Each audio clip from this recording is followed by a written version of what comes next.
Наша основная задача. 8 марта произошли нарушения конституционных прав наших граждан.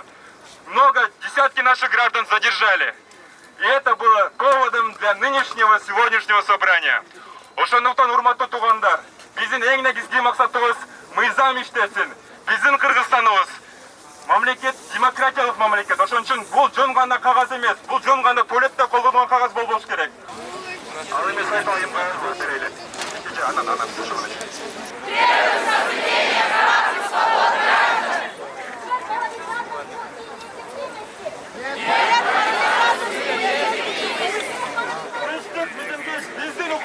Президент митинге биздин укугубуз. Угрожай тогда мне. Не орите. Ты не ори.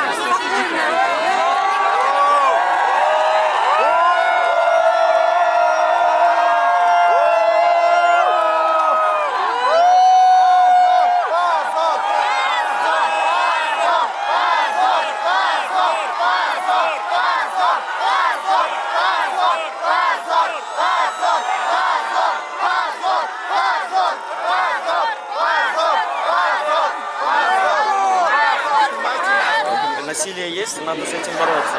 Если мы не будем с этим бороться, то, извиняюсь, что от Кыргызстана ничего не останется.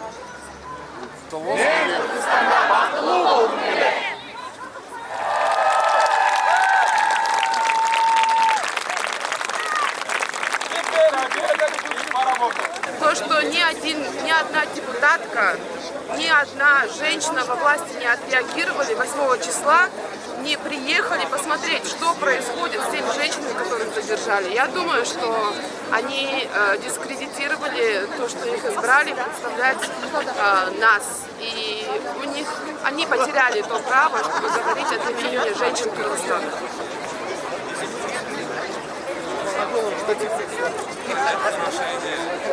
Шама соғып жатат сағат туш-туштан. Өтіп кетсек аман есен бұл қыштан. Теріп жүрем. Аясына қаралар. Ұлдым қалып. Сүргөтіп үйдіңер.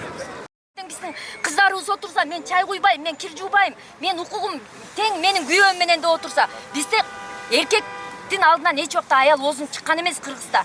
Биздин эркектерибиз биз бир кылып ошол эркектерди сыйлаган үчүн аял болуп басып жүрөбүз. Ошолордон бала төрөп, ошолордон көбөйүп, агарып, көгөрүп, Кыргыздын тукумун көбөйтүп атабыз. Всем большое спасибо, всех с праздником. Да здравствует Кыргызстан, да здравствует любовь, да здравствует Конституция Кыргызской Республики. Всем добра, люблю, до свидания.